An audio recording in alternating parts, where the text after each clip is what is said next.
Au début des années 2000, les États-Unis, le pays duquel je viens, se sentaient au-dessus du monde. Ils étaient clairement au-dessus du reste du monde dans les marchés économiques. C'était la première puissance militaire mondiale. Ils dominaient aussi sur le monde du divertissement.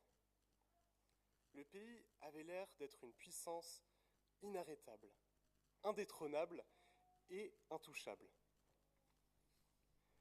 Et c'est dans ce contexte de sentiment de puissance que se sont déroulés les attentats du 11 septembre en 2001. Une attaque pleine de haine, tuant presque 3000 personnes, et des personnes qui, pour la plupart, allaient simplement au travail, et avaient juste une envie, c'était de rentrer dans leur famille et de voir leurs enfants. Cet événement est tragique et déplorable. Mais je pense qu'il y a aussi quelque chose à dire sur l'ironie de cette situation. Cet événement, cette attaque envers un pays qui se croyait comme Dieu. Un pays qui pouvait avoir le sentiment que rien ne pouvait leur arriver et qu'ils étaient les dieux sur la terre. Cet orgueil a été réduit à néant le jour où 2 avions sont venus s'écraser dans les tours jumelles à New York. Ce que je veux faire ce matin, c'est de réfléchir ensemble à la question de l'orgueil. Ce désir de puissance que nous avons tous au fond de nos cœurs. Cette envie que nous avons aussi d'être comme des dieux. Tout comme les États-Unis, nous pouvons parfois dans nos vies sentir que nous sommes intouchables, que nous n'avons pas besoin de personne, que nous pouvons nous reposer sur nos propres forces, nos propres richesses, notre position dans la société. Ce matin, nous continuons notre série sur le livre d'Ézéchiel. Au long de cette prédication, j'aimerais que nous nous posions ensemble la question suivante. Qu'est-ce que nous recherchons dans nos vies ? Est-ce que c'est le pouvoir ? Est-ce que c'est l'argent ? Est-ce que c'est le fait d'être bien vu dans la société ? Est-ce que c'est le plaisir ? Est-ce que nous cherchons ces choses-là ? Ou est-ce que nous cherchons quelque chose qui a plus de valeur ? Je vous invite à ouvrir ensemble vos Bibles au livre d'Ézéchiel, au chapitre 28. Le texte que nous allons lire ce matin est adressé à un certain roi de Tyr. Nous savons très peu de choses à propos de ce roi, à part que c'était un roi ennemi d'Israël, un roi qui était très puissant et très riche. Lisons ensemble Ézéchiel 28. L'Éternel m'adressa la parole en ces termes. Fils d'homme, dis au roi de Tyr, voici ce que dit l'Éternel. Ton cœur s'est élevé, et tu as proclamé, voici, je suis un Dieu, et j'occupe ma place sur un trône divin, au cœur des mers. Pourtant, tu n'es qu'un homme, tu n'es pas un Dieu, mais tu te crois aussi sage que Dieu. Voici, tu prétends être plus sage que Daniel, pensant qu'aucun mystère ne t'est impénétrable. Par ta sagesse et ton intelligence, tu t'es constitué une immense fortune, et tu t'es amassé de l'or et de l'argent dans tes trésors. Par ton extrême habileté, dans ton commerce, tu t'es accumulé des richesses, sans nombre, et avec ta fortune, ton cœur s'est élevé. À cause de cela, voici ce que dit le Seigneur l'Éternel. Parce que tu t'es cru aussi sage que Dieu, j'amène contre toi des peuples étrangers, parmi les plus violents. Ils tireront l'épée contre toi, et tous tes chefs-d'œuvre de ton habileté, et profaneront ta splendeur. Ils te feront descendre dans la fosse, et tu mourras de mort violente, au cœur des mers. Oseras-tu alors encore dire « Je suis Dieu » face à celui qui t'abattra ? Tu n'es qu'un homme. Non, tu n'es pas un Dieu entre les mains de ceux qui vont te transpercer. Toi, tu mourras comme un incirconcis sous les coups d'étrangers. Moi, j'ai parlé. C'est là que je déclare le Seigneur l'Éternel. Et ensuite, une deuxième prophétie. L'Éternel m'adressa la parole en ces termes. Fils d'homme, prononce une complainte contre le roi de Tyr. Dis-lui, ainsi te parle le Seigneur l'Éternel, par ta grande sagesse et ta beauté parfaite. Tu étais un modèle de perfection. Tu étais en Éden, dans le jardin de Dieu. Tu étais recouvert de pierres précieuses, de toutes sortes, rubis, topaze et diamants, chrysolite et onyx, jaspe, saphir, escarboucle, émeraude. Tes tambourins, tes fifres et tes dors ouvragés. Ils furent préparés le jour même où tu fus créé. Or, je t'avais placé avec un chérubin protecteur qui était oint sur la montagne sainte de Dieu. C'est là que tu étais, te promenant au milieu de ces pierres, au feu étincelant. Tu as été irréprochable dans toute ta conduite, depuis le jour où tu as été créé, jusqu'à ce que le mal se soit trouvé en toi. Ton commerce prospère t'a entraîné à la violence, qui a rempli ton cœur. Alors tu as péché, et je t'ai mis au rang des profanes en te chassant de ma montagne. Et le chérubin protecteur t'a expulsé du milieu de ces pierres au feu étincelant.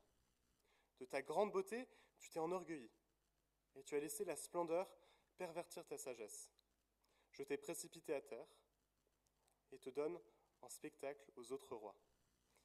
Par tes nombreux péchés, dans ton commerce malhonnête, tu as profané tes sanctuaires. Et du milieu de toi, je fais surgir un feu afin qu'il te consume. Je t'ai réduit en cendres sur la terre à la vue de tous. Et tous ceux qui te connaissent, parmi les peuples, sont frappés de stupeur. Car tu es devenu un objet d'épouvante. Et pour toujours, tu ne seras plus. Jusqu'ici la lecture de la parole, je vous invite à la prière. Seigneur, ce texte nous dérange. Ce texte nous fait voir une part de toi que nous n'aimons pas souvent voir, cette part de jugement. Et Seigneur, aide-nous, à travers ce texte ce matin, à voir à quel point ce texte doit nous encourager. Et nous montre aussi à quel point tu es un Dieu qui nous aime. Un Dieu qui veut qu'on te fasse confiance. Un Dieu qui veut qu'on place toute notre confiance en toi.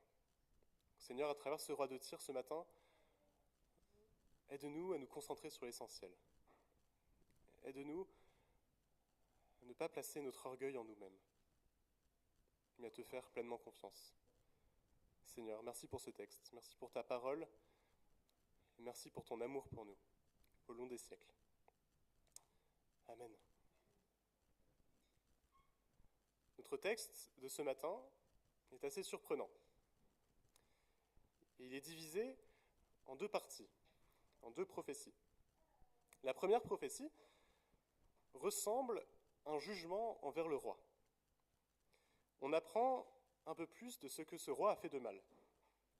On découvre au verset 2 l'orgueil du roi de Tyr, et que cet orgueil l'amène à se croire comme un dieu. On découvre aussi que ce roi est quelqu'un plein de qualités. Le texte loue sa sagesse et son intelligence en matière de commerce qui lui ont permis de devenir riche, de trouver le succès. Et c'est là que Dieu donne sa sentence. Parce que tu t'es cru aussi sage que Dieu, j'amène contre toi des peuples étrangers, parmi les plus violents. Ils tireront l'épée contre toi, contre tous tes chefs-d'œuvre, de ton habileté, et profaneront ta splendeur. On voit ici, en quelque sorte, l'absurdité de la situation. Dieu vient parler à quelqu'un qui se croit comme un Dieu, et Dieu lui montre qu'il est encore loin de pouvoir prétendre d'être proche de lui. Ce qu'on voit dans cette première prophétie, c'est l'absurdité de la recherche de pouvoir du roi. Toute sa vie, il a cherché à gagner en puissance et de devenir de plus en plus riche, de plus en plus important. Mais en faisant cela, il a oublié son humanité.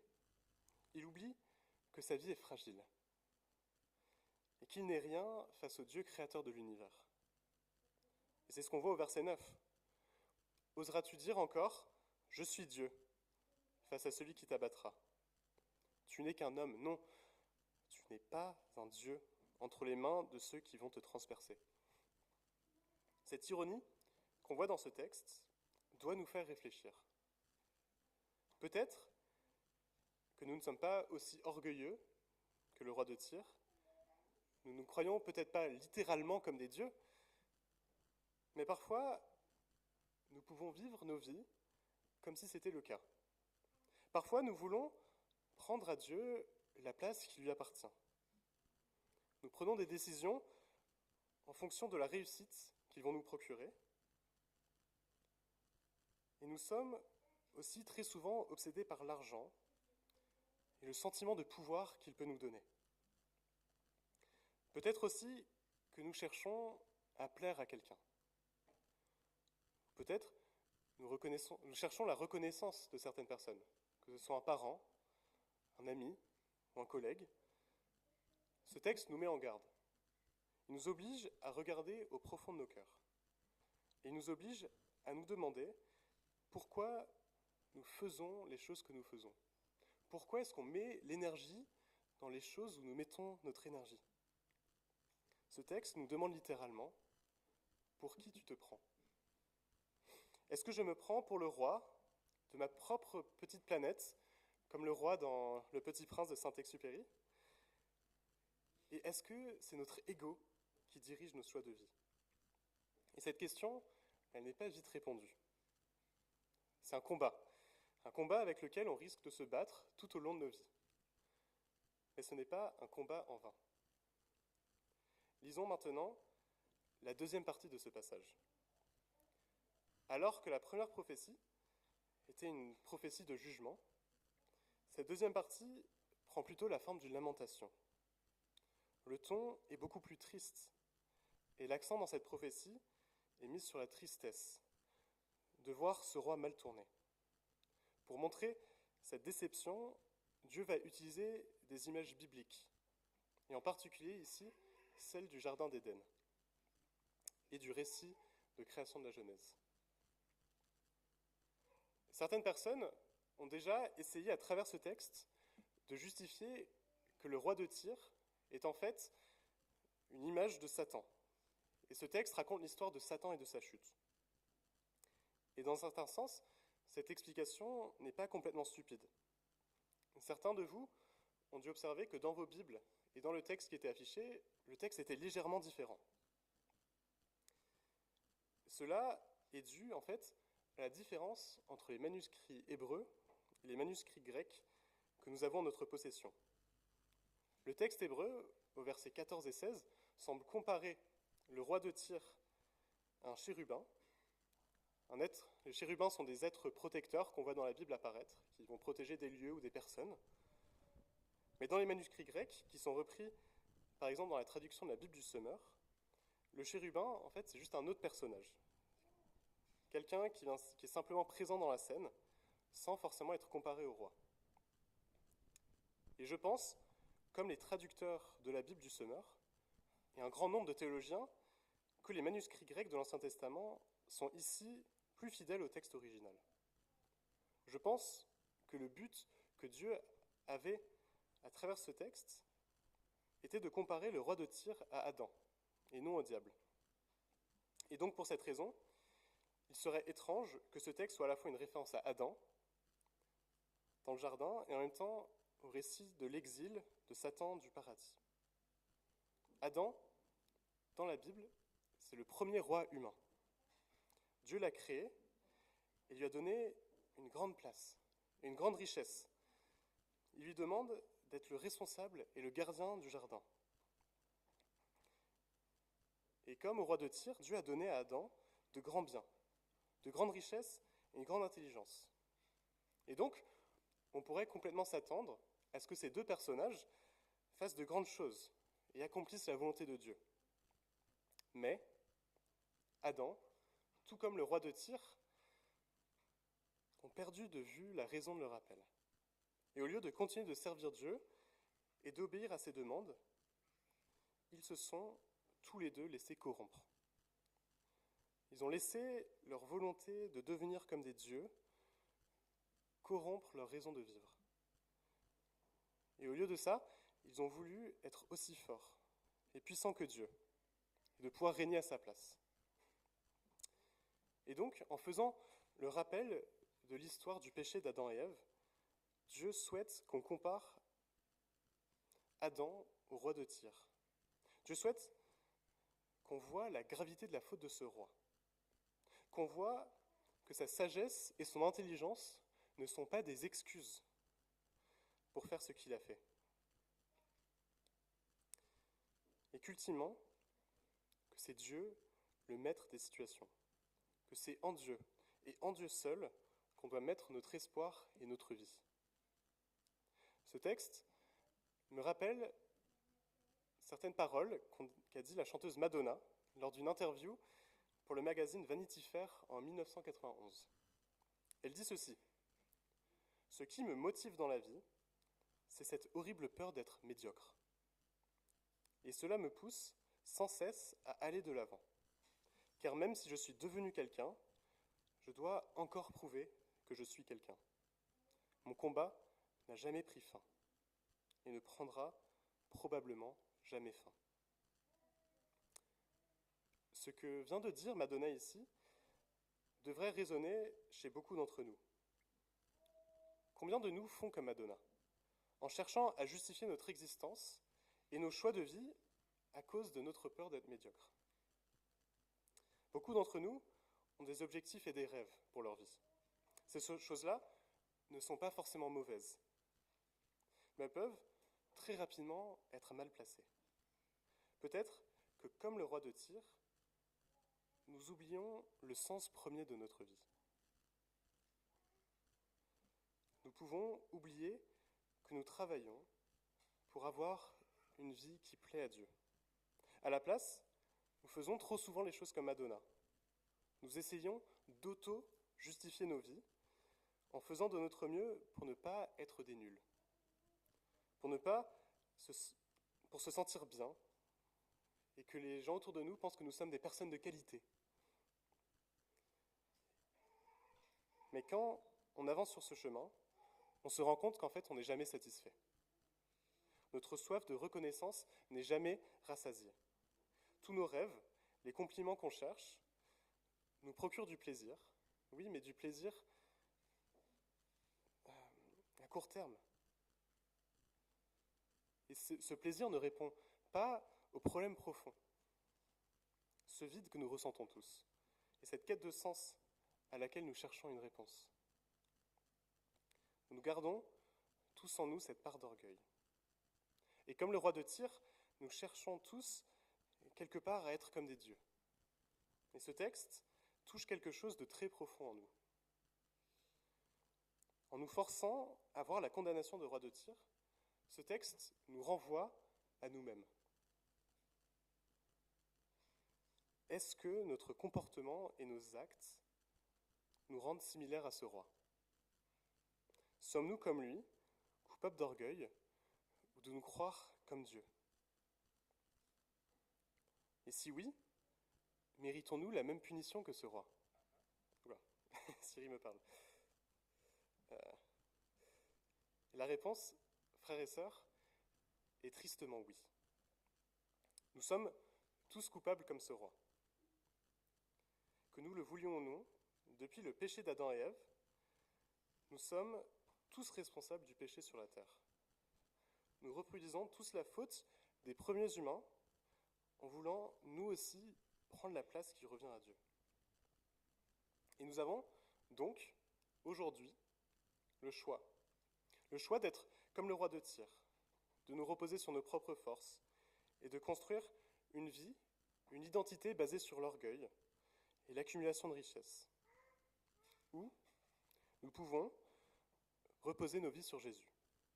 Nous pouvons accepter que nous sommes coupables, que nous ne pouvons pas y arriver seuls, et que notre vie ne doit pas être vécue en regardant notre nombril. Jésus, lui aussi, est comparé à Adam. Lui aussi a eu l'occasion d'avoir des richesses, comme celles qui ont été données au roi de Tyr. Mais ce qu'on voit dans la Bible, c'est que Jésus, lui, a décidé de vivre une vie simple, une vie basée sur Dieu. Et lui n'a jamais cessé de lui faire confiance. Il a fait confiance à son Père tout au long de sa vie, et il n'est jamais tombé dans l'orgueil. Et contrairement au roi de Tyr et Adam, Jésus, il a vécu une vie parfaite. Mais par contre, Jésus, lui, a été condamné. Pas pour une faute qu'il a commise, mais pour nous. Pour prendre sur ses épaules la condamnation qu'on mérite. La même que le roi de Tyr. Et par sa mort, il prend la condamnation que nous méritons. Pour que nous vivons en communion avec Dieu.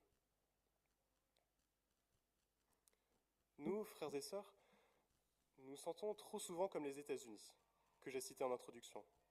Trop souvent, nous avons l'impression que nous pouvons y arriver seuls, que nous n'avons pas besoin de personne, et que par notre simple force, nous pouvons tout réussir.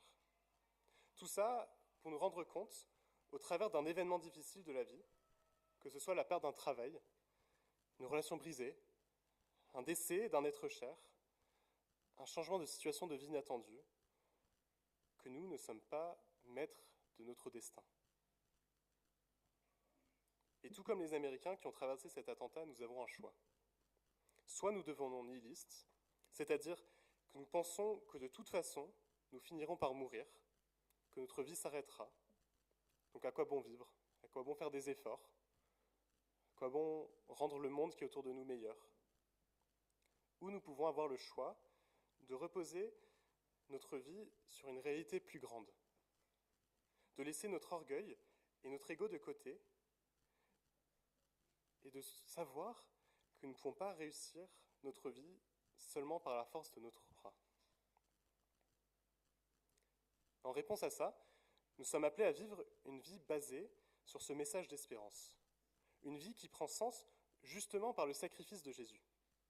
Une vie qui nous oblige à nous poser la question, pour qui est-ce que nous vivons? Est-ce que nous vivons une vie pour nous-mêmes, remplie d'orgueil, comme le roi de Tyr? Ou est-ce que nous vivons pour notre Créateur? La réponse à cette question est extrêmement importante. C'est ce qui va nous donner de l'espoir dans ces temps compliqués. C'est ce positionnement qui nous permettra de surmonter les situations difficiles de nos vies, qui nous permettra d'avoir de l'espoir dans ces temps compliqués. Si nous pouvons seulement compter sur nous-mêmes, où est-ce que nous trouvons l'espoir? En conclusion, ce texte, à l'apparence sombre et violent, qui prophétise la mort sanglante d'un roi ennemi d'Israël, nous permet de nous remettre en question sur la place que Dieu prend dans nos vies. Dieu nous donne des dons et des qualités. Il nous donne aussi des ressources pour qu'on puisse pourvoir à nous-mêmes et à nos familles. Mais la question que ce texte nous oblige à nous poser est: est-ce que ces dons prennent la place de Dieu? Sommes-nous possiblement orgueilleux? Bien que nous vivons dans une société qui nous répète constamment des phrases comme « il faut croire en toi-même » et qui nous met constamment au centre du monde, nous devons constamment être vigilants de ne pas tomber dans ce piège. Frères et sœurs, à la place, plutôt vivons une vie centrée sur la foi dans le sacrifice de Dieu pour nous et dans l'espérance de la nouvelle création à venir. Arrêtons de nous focaliser sur notre richesse ou notre pouvoir ou notre quête de relation, mais utilisons ces dons que Dieu nous donne pour lui rendre gloire et aimer les personnes autour de nous. Que nous soyons des artisans de paix dans ce monde, plutôt que des personnes guidées par l'orgueil et la quête de pouvoir, comme le roi de Tyr. Pour finir cette prédication, je nous invite tous à prendre un temps de silence maintenant.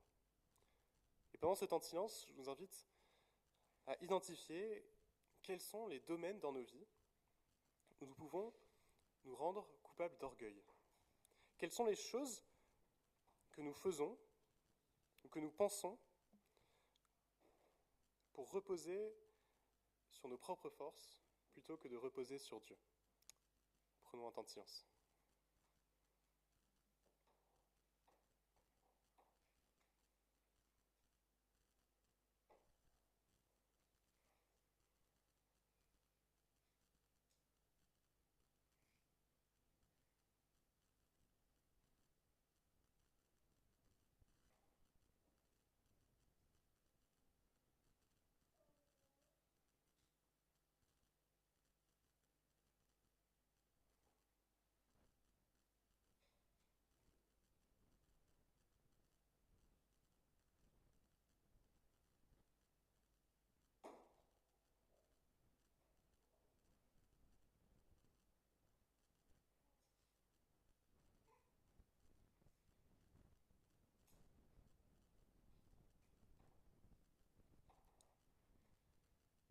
Seigneur, encore une fois, je te remercie pour ta parole. Merci pour ce texte qui nous aide à voir à quel point nous avons besoin de toi. Et à quel point nous pouvons si facilement perdre de vue ce que tu fais dans nos vies. Seigneur, merci pour qui tu es, pour ce que tu fais et pour ton amour pour nous. Merci pour ton sacrifice et cette promesse que le monde dans lequel nous vivons n'est pas le seul. Il y a quelque chose de mieux à venir. Que toute la souffrance, toute la tristesse que nous voyons autour de nous passera. Et ta présence débordera cette terre. Seigneur, merci pour qui tu es. Merci pour le Dieu d'amour que tu es pour nous. Et aide-nous tous les jours de notre vie, que ce soit cette semaine ou les années à venir. Aide-nous à poser notre confiance en toi. Amen.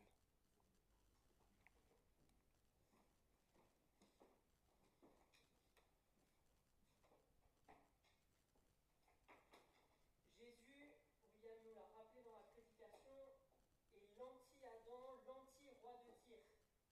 Il aurait pu faire comme Adam, il aurait pu faire comme le roi de Tyr. Le diable l'a d'ailleurs tenté pour qu'il tombe dans les mêmes pièges.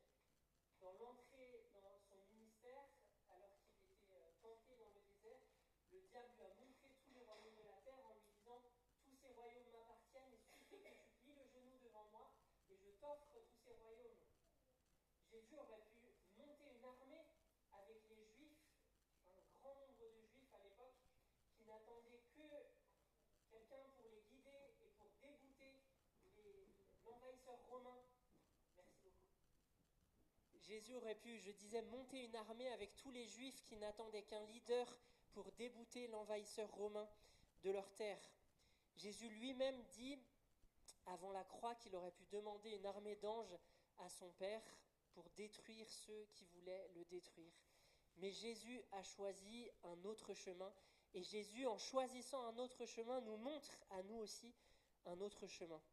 La victoire dans la faiblesse, la victoire dans l'humilité, la victoire dans la mort même, accepter de se défaire de sa vie pour la gagner plutôt que de la perdre